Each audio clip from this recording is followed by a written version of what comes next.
explore natin ang Wadi Shab sa Sur, South Al-Sharqiyah Governorate.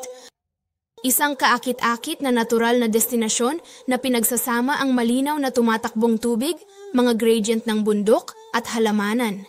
Ang Al-Nakhil ay isa sa mga pinakatanyag na lambak sa Sultanate ng Oman at nakikilala sa pagkakaroon ng malalim at turkesa na mga pool. Ang mga kaakit-akit at natural na kuweba ay maaaring tuklasin at ang pag-access ay nangangailangan ng kaunting paglalakad. Ang magandang lupain ay ginagawang isang kasiyasyang pakikipagsapalaran ang paglalakbay para sa mga mahilig sa kalikasan at photography. Nag-aalok ang Wadi Shab ng kakaibang karanasan sa pagitan ng katahimikan ng tubig, mga tunog ng kalikasan at ang bango ng pakikipagsapalaran.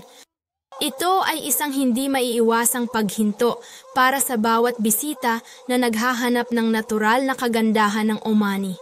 Upang matuto ng higit patungkol sa landmark, mangyaring iscan ang QR code at tangkilikin ang isang natatanging karanasan sa kashta.